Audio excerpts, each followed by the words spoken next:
এই পৃথিবীতে ওই লোকের চাইতে বোকা লোক আর নাই, যেমন এই পৃথিবীতে ওই মহিলার চাইতে বোকা মহিলা আর নাই। একটা মহিলা পর্দা করে না, একটা মহিলা অন্য অন্য ছেলেদের সাথে কথা বলে, এটা তার স্বামী জানে, তাদের মধ্যে প্রায় ঝামেলা হয় এটা নিয়ে।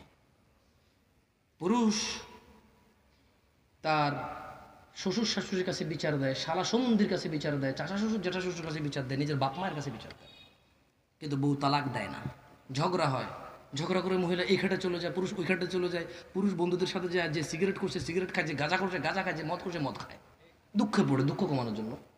আর যে কিচ্ছু জানে না সে বাঁশি বাজায় গান শুনে। বাংলাদেশ তো এটা সংস্কৃতি, এরকম দুঃখ বলানো কেমন ডিফারেন্ট ওয়েতে সে তার স্যাডনেসটাকে ক্লিয়ার করার চেষ্টা করে, যদিও this are not authentic way. তো তাদের তালাক হয় না। হঠাৎ করে একদিন পুরুষ দেখে যে তার স্ত্রী একজন পুরুষের সাথে শোয়া।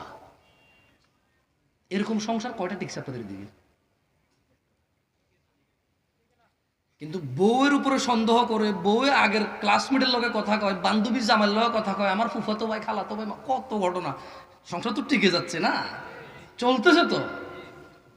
কিন্তু বউ আর আরেকটা পুরুষকে এক খাটে সে দেখে গেল, জনসম্মুখে দেখে গেল, মানুষ সহ সাক্ষী আছে, অথবা তার বউয়ের এরকম বা তার কোনো জামাইয়ের এরকম ভিডিও ইন্টারনেটে চলে আসছে।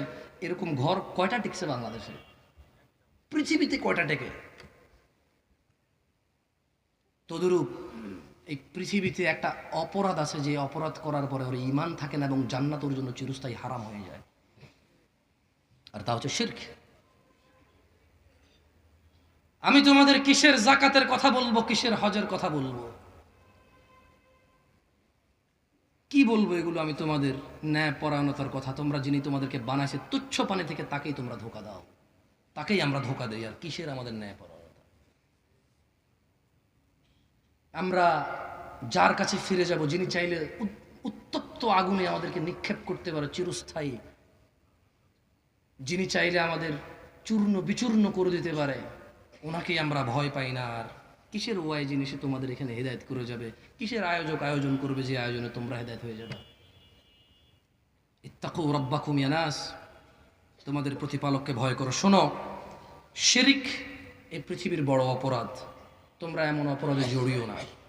ওয়াইদ ক্বালা লুকমানু লিইবনিহি ওয়া হুয়া ইয়াইদুহু ইয়া বুনাইয়া লা তুশরিক বিল্লাহ ইন্নাশ শিরকা লাযুলমুন আযীম। আর স্মরণ করুন যখন লুকমান উপদেশ দিতে গিয়ে তার পুত্রকে বলেছিল, হে আমার প্রিয় বৎস, আল্লাহর সাথে তোমরা কোনো শিরিক করো না।